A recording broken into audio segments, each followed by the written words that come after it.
ആത്മോപദേശ ശതകത്തിലേക്ക് സ്വാഗതം. ഉലകരുറങ്ങി ഉണർന്നു ചിന്ത ചെയ്യും പലതും ഇതൊക്കെയും ഉറ്റുപാർത്തു നിൽക്കും. വിലമതിയാതെ വിളക്കുതിക്കയും പിൻ പുലികയുമില്ലിത് കണ്ടുപോയിടേണം. ഭൂമി ജീവിതം ഒരു നേർരേഖയിലൂടെയുള്ള സഞ്ചാരമല്ല. ഒരുപാട് ഇടവഴികളും പൊതുവഴികളും ഇതിലുണ്ട്. നാം ഇവിടെ ഉറങ്ങുന്നു, ഉണരുന്നു, വീണ്ടും ഉറങ്ങുന്നു, വീണ്ടും ഉണരുന്നു. ഇതിനിടയിൽ നാം എന്തൊക്കെയോ ചിന്തിച്ചു കൂട്ടുന്നു. ആയിരക്കണക്കിന് ചിന്തകളാണ് ഓരോ ദിനവും മനുഷ്യ മനസ്സിലൂടെ കടന്നു പോകുന്നത്. ഒന്നും ബോധപൂർവം ആകണം എന്നില്ല. ചില ചിന്തകൾ ബോധപൂർവവും ആകാം. ഇവിടെ ചിന്തകളിൽ സന്തോഷമുണ്ടാകും, സങ്കടങ്ങളുണ്ടാകും, മോഹങ്ങളും മോഹഭംഗങ്ങളും ഉണ്ടാകും. ഇവയ്ക്കിടയിലൂടെ ഒരു പെൻഡുലം കണക്കെ നാം നീങ്ങിക്കൊണ്ടിരിക്കുന്നു. എന്നാൽ നമ്മുടെ മനസ്സിൻ്റെയും ചിന്തകളുടെയും ശരീരത്തിൻ്റെയും എല്ലാം ചലനങ്ങളെ നിരീക്ഷിച്ചു കൊണ്ടിരിക്കുന്ന ഒരു കണ്ണുണ്ട്. അതിങ്ങനെ ഉറ്റുനോക്കിക്കൊണ്ടിരിക്കുകയാണ്. ഈ കണ്ണിനെ ഒരു ദീപത്തോടാണ് ആചാര്യൻ ഉപമിക്കുന്നത്. ഈ കണ്ണ് നമ്മുടെ അകക്കണ്ണാണ്. കണ്ണിന് കണ്ണ്, മനമാകുന്ന കണ്ണ്, അതിനു കണ്ണായിരിക്കുന്ന പൊരുളാണ്.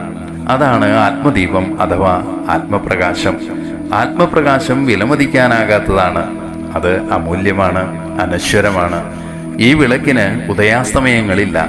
ഇത് തെളിയുകയും പിന്നീട് പൊലിയുകയും ചെയ്യുന്നില്ല. സകലതിനും സാക്ഷിയായി നമുക്കുള്ളിൽ വർത്തിക്കുന്നു.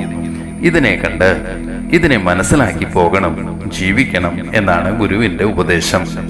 നാം ഏതൊക്കെ ചിന്തകളിലും കർമ്മങ്ങളിലും ഏർപ്പെട്ടാലും അവയോടൊന്നും ബന്ധമില്ലാതെ, എന്നാൽ അവയെ കണ്ടറിഞ്ഞ് നമുക്കുള്ളിൽ ഇരിക്കുന്ന ആത്മാവ് എന്ന പ്രകാശവസ്തുവിനെ നാം സാക്ഷാത്കരിക്കണം. ആത്മാവിന് ജനന മരണാദികൾ ഇല്ല. നാം പുറത്ത് കത്തിച്ചു വയ്ക്കുന്ന ഒരു വിളക്ക് പോലെ കത്തിക്കുമ്പോൾ തെളിയുകയും കെടുത്തുമ്പോൾ മറയുകയും ചെയ്യുന്ന ഒന്നല്ല. അത് നിത്യവസ്തുവാണ്, ആദി അന്തങ്ങളില്ലാത്തതാണ്. അതിൻ്റെ പ്രകാശമാകട്ടെ അമൂല്യവുമാണ്. ഈ വസ്തുത തിരിച്ചറിഞ്ഞാൽ നമ്മുടെ കർമ്മങ്ങൾക്കും ചിന്തകൾക്കുമെല്ലാം അർത്ഥം കൈവരും.